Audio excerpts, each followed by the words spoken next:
ये जो डिवोटी है ये बाबा की भक्ति क्लास 6-7 से ही करते हैं। इन्होंने बताया कि जब से इन्हें टीवी पे देखा था, मेरे साईं का एक सीरियल आता, मेरे साईं नहीं, शिरडी के साईं बाबा, तब से इन्होंने मतलब बाबा की भक्ति उसके भी पहले से वो करते थे। पर हाँ, वो सब सीरियल और वो सारी चीज़ों ने इनको और बाबा के प्रति करीब कर दिया। तो इन्होंने कहा कि धीरे धीरे करके मुझे कुछ सालों के बाद साईं सच्चिदानंद जी का ज्ञान हुआ, तो मैंने वो पढ़ा। तो इस तरह से बाबा ने पढ़ाई लिखाई नौकरी सब में मेरी बहुत सहायता की और बाबा की वजह से सब हो गया मेरा। इन्होंने कहा कि ये सब कुछ तो ठीक है, लेकिन इसके बाद इनकी ना शादी हुई। अब इनकी जब शादी हुई तो इन्होंने सोचा था कि इसके पहले कि हम कहीं घूमने जाएं, सबसे पहले हम शिरडी जाकर बाबा का आशीर्वाद लेंगे। तो होता ये है ना कि ये जब शिरडी जाने का सोच रहे थे तो इनके ऑफिस में क्या हुआ ना कि उन्होंने कहा कि उन लोगों को भी पता था कि इनकी नई शादी हुई है, और क्योंकि ये एक बहुत अच्छे एम्प्लॉय थे तो इनके साथ ना सभी लोग कोऑपरेट करते थे। पर सबने कहा कि प्लीज़ आप अभी 1 महीने के लिए थोड़ा सा ट्रिप को रोक दीजिए अपना, उसके बाद हम आपको कह देंगे, फिर आप चले जाना और हम आपको अपनी तरफ से कोऑपरेट करते हुए हम आपको कुछ काम भी आपका हल्का कर देंगे कि आप दिखे भी कि आप काम किए हो, पर आपको हम काम नहीं देंगे, मतलब कुछ आपकी छुट्टी काउंट नहीं होगी, ठीक है। इतना तक सबने कहा, पर आप अभी प्लीज़ टिकट मत लीजिए। तो जब वो हो गया ना, फिर थोड़ा बारिश का टाइम आ गया तो इन्होंने सोचा अब शिरडी नहीं जाऊँगा, कोई फ़ायदा नहीं है। तो जैसे ही इन्होंने मन बनाया कि अब मैं शिरडी नहीं जाऊँगा ना, बस तुरंत क्या हुआ ना, ऑफिस वालों ने कहा अब आप कहीं भी जा सकते हो, नो यू आर फ्री। तो अब शिरडी जाने जैसा था नहीं, उस वक्त बारिश वगैरह हो रही थी, तो इन्होंने सोचा कि अब छोड़ो शिरडी नहीं जाते हैं। तो ये फिर अपना दूसरी जगह घूम के और मतलब अपनी वाइफ के साथ घूम घाम के ये लोग वापस आ गए और दूसरे किसी मंदिर चले गए, पर शिरडी जाना नहीं हो पाया। इसके बाद क्या होने लगा कि इनकी वैवाहिक जीवन धीरे धीरे आगे बढ़ रही थी, सब धीरे धीरे करके अच्छा हो रहा था। इनकी वाइफ थोड़ा कम ही बोलती थी, पर हाँ सब धीरे धीरे ठीक होते जा रहा था। बातें करते थे ये लोग, थोड़ा ये घुमाने ले जाते, खिलाने ले जाते। नई नई शादी हुई थी तो ये सब था। अब होता क्या है ना, बाबा की के ना सपने इनको ना एकदम से कुछ समय बाद, मतलब 3 महीने बीते होंगे, फिर कुछ ज़्यादा ही बाबा इनके सपने में आने लगे। तो इन्होंने सोचा कि या तो मैं बिल्कुल पूजा नहीं कर रहा हूँ इसलिए आ रहा है, या कुछ ज़्यादा ही आजकल मेरा साईं पर ध्यान है इसलिए आ रहे हैं। तो इन्होंने ये सोचा और ये सोच के फिर ये उस चीज़ पर ध्यान नहीं दे रहे थे, पर ये लगातार हो रहा था कि हर दूसरे दिन बाबा इनके सपने में आ जाते। कभी झूले पे बैठकर हंसते, कभी आंगन में बैठकर हंसते, कभी इनका चेहरा देखकर हंसते और खुश रहते थे। बाबा देखकर अच्छा लगता था। मगर साईं अब बहुत ज़्यादा आ रहे थे और इनके सोचने पर अब नहीं आ रहे थे। मतलब ऐसा लगता था ना नींद में कि वो बाबा उस वक्त वहाँ सामने उपस्थित थे और ये बैठे हुए हैं। इस तरह से बाबा आ रहे थे। मतलब कुछ समय के लिए ना बाबा जैसे कि इनसे मिल के जा रहे हो, ऐसा एकदम वास्तविक अनुभव इनको होता था कि ये साईं के पास बैठे हुए हैं और बाबा इनसे ना बातें करते थे। और 1-2 बातें जो बोल जाते बाबा बीच में ना, वो चीज़ हो ही जाती थी कि कल तेरा ऑफिस बंद हो जाएगा, देख लेना, तो आज टेंशन मत ले, आराम से थोड़ा ज़्यादा सो लिए। और सुबह जब उठे तो वही चीज़ हुआ कि आज ऑफिस को क्लोज़ करना पड़ा, बिल्डिंग में कुछ ज़्यादा सीरियस इशू आने की वजह से, ठीक है, इलेक्ट्रिसिटी वाली। तो ये सब बहुत ऐसी छोटी और कोई बड़ी चीज़ नहीं, छोटी छोटी 2-3 चीज़ें बाबा एक बता जाते कि आज तो कोई तेरे घर पे आएगा, तो फ्रिज में जो मिठाइयाँ रखी हुई हैं शाम तक उसे खाना मत।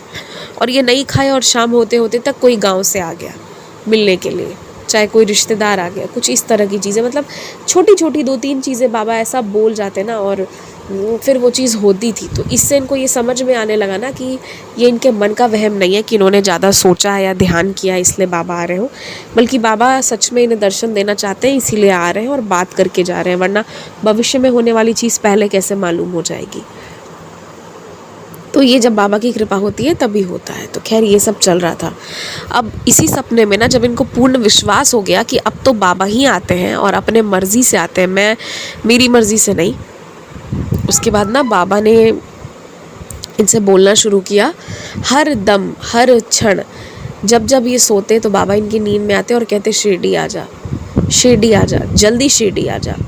और बाबा इनको एकदम बुलाने लगे। अब 10-12 दिन हो गए। इन्होंने अपनी वाइफ को कहा शिरडी चलने के लिए, तो इनकी वाइफ ने ना मना कर दिया। उन्होंने कहा कि अभी क्या ज़रूरत है, थकान महसूस हो रही है, क्योंकि अभी कुछ महीने पहले हम घूम के आए, जबकि ये बात 3 महीने पहले की है, 3 महीने पहले घूम के आए। पर इनकी वाइफ उसका हवाला देने लगी कि अभी हम कहीं नहीं जाएंगे। अब ये कितना भी कहते वो मना कर दे। उन्होंने कहा नहीं हम नहीं जाएंगे। और बाबा एकदम प्रेशर बना दिए, जल्दी आ तू, अगर मैं कह रहा हूँ मेरी बात नहीं मानने से पता है ना क्या होता है। ऐसे ऐसे करके बाबा इनको डराते थे। नॉर्मली डराते थे, थोड़ा ज़्यादा डराते थे कि पता है ना मेरी बात नहीं मानोगे तो क्या होगा। तो ये बहुत डरने लगे। इन्होंने अपनी वाइफ को ज़िद किया कि चलो चलो चलो शिरडी, ऐसा करके। तो इनकी वाइफ ना मानी नहीं। तो इनके मन में एकदम से एक डिसीजन आया कि कोई बात नहीं, बाबा ने मुझे बुलाया ना, अब ये नहीं जाएगी तो ना जाए, मैं जाके आता हूँ, क्या पता परिवार में कौन सी संकट है, क्या है जो वो कट जाए। क्योंकि शिरडी जाने वालों का तो होता ही है कि कितनी प्रॉब्लम्स जो होती हैं वो बाबा उससे बचा लेते हैं। तो इन्होंने फिर जो है वो सोचा कि अकेले ही जाएंगे। तो ये बाबा ने उस दिन भी इनको बुलाया था कि जल्दी आ शिरडी, मैंने तुम्हें जल्दी बुलाया है और थोड़ी जल्दबाजी में अब तू आ, बहुत देर कर रहा है। तो ऐसा लग रहा था जैसे किसी से मिलना हो, कुछ हो जो अभी बाबा चाहते हैं। तो फिर ये भी अब हो गया कि ठीक है अब मैं शिरडी जा रहा हूँ मेरी वाइफ के बगैर। तो ये सामान लेके निकल गए, सारा सब कुछ हो गया। अब जिस ट्रेन से इनको शिरडी जाना था ना, उस ट्रेन से मतलब सीधे शिरडी नहीं था, पहले एयरपोर्ट जाना था और फिर उस ट्रेन से दूसरे शहर जाके, मतलब दूसरे टाउन में जहाँ एयरपोर्ट है वहाँ से पहले एयरपोर्ट जाना था और फिर एयरपोर्ट से इनकी शिरडी के इनको मुंबई से होते हुए इनकी शिरडी की फ़्लाइट थी। ठीक है, तो ये जैसे ही ट्रेन पे बैठ गए, सब कुछ हो गया, उसके बाद ये एयरपोर्ट भी पहुँच गए। पहले ट्रेन से शहर में उतर के एयरपोर्ट गए। एयरपोर्ट पे ये सुबह से शाम तक बैठे रहे और फिर इनकी फ़्लाइट हो गई कैंसिल। ठीक है, तो इनको लगा कि, इनको बहुत दुख लगा कि या तो बुलाते नहीं और अगर बुलाए थे तो कैसे कैंसिल हो गई। और इन्होंने बहुत कोशिश की, बसेस वगैरह बहुत लंबी, 28 घंटे 35 घंटे ऐसे तो नहीं जाएंगे। तो इन्होंने सोचा अब कोई बात नहीं, अब वापस ही चले जाते हैं। तो वापस लौटते वक्त ना इनको कंफर्म टिकट मिल गई ट्रेन की, और वो भी अच्छी खासी, एक पूरी बर्थ मिल गई जिस पे ये आराम से सो के बैठ के अपना आए हैं। ठीक है, तो इनको समझ ही नहीं आया कि ये क्या था बाबा का, या तो बुलाते नहीं। तब इनको लगने लगा ना, इनका दिल भी छोटा हो गया। इनको लगा कि इनके सपने जो है ना वो सब झूठे थे, वो सब बाबा नहीं आ रहे थे। ये सोचते थे दिन भर बाबा के बारे में, इसलिए रात को इनको बाबा नज़र आते थे। खैर, बहुत उदास होके ये घर वापस आए। लेकिन पता है आपको, उससे भी उदासीनता की बात तब हुई जब ये घर आकर देखे कि इनकी वाइफ के फ्रेंड ना इनके पीठ पीछे प्रॉपर इनके घर पे रह रहे हैं। इनको इस चीज़ की जानकारी हुई। और होता ऐसा है कि जब इन्होंने डोरबेल रिंग किया ना, तो जो इनकी वाइफ के फ्रेंड थे वो सिर्फ टॉवेल लपेटे हुए थे, और टॉवेल लपेटी हुई अवस्था में हड़बड़ाकर गेट खोलने आए कि कौन है क्या है, क्योंकि वो लोग शायद कुछ ऑर्डर वगैरह मंगवाए थे और सामने इनको देख के वो हड़बड़ा गए। ठीक है, और इनकी वाइफ जिस कंडीशन में रूम में थी, मैं उसका जिक्र यहाँ नहीं करना चाहूँगी, पर इनको बहुत अच्छे से बाबा ने आंखों से दिखा दिया कि तुम्हारी वाइफ जो है ना वो क्या है और क्या कर रही है। और ये सब चीज़ देखने के बाद ना इन्होंने तब के तब वीडियो बना ली। उसी वक्त इन्होंने वीडियो बनाई और ये नहीं सोचा कि, और उस वक्त इनकी वाइफ कुछ भी बोले, कुछ भी करे, मैं ये हूँ वो कुछ भी, पर इन्होंने ना सोचा नहीं और तुरंत इन्होंने वीडियो बनाई। ठीक है, और उसके बाद इन्होंने जो है अपने ससुराल वालों को भी ये दिखाया कि आपकी बेटी ऐसे ऐसे कर रही है, तो अब क्या करना है इसके साथ, क्योंकि मैं तो नहीं रह पाऊँगा, क्लियर है मेरा, ऐसे फंसे फुसे हुए लोगों के साथ मुझे नहीं रहना है। अब थोड़ी प्रॉब्लम आई, ससुराल वालों ने माफ़ी वगैरह मंगवाया जो भी है, बट इन्होंने कहा नहीं, हो ही नहीं पाएगा। इन्होंने चाहा भी, बाबा का नाम भी लिया, तो भी इनको ऐसा संकेत आ रहा था बाबा की तरफ से कि नहीं, तुझे ये माफ़ नहीं करना है, मतलब तुझे इससे हट जाना है। और फिर बाबा की ऐसी कृपा, ऐसी लीला हुई कि इन लोगों का अपना म्यूचुअल डिवोर्स हो गया और फिर वो अपने रास्ते, ये अपने रास्ते, और ये उसके पहले ही से अपना अलग रहना शुरू हुए। तो ये सब में 2 साल लग गए इनका 2 साल जो भी लगा, बट ये बहुत इन्होंने शादी की थी, ये सब चाह रहे थे कि अच्छा हो, पर सब गड़बड़ हो गया और बहुत ख़राब तरीके से गड़बड़ हुआ। बाद में इन्हें समझ में आया कि क्यों बाबा मुझे शिरडी बुलाए थे।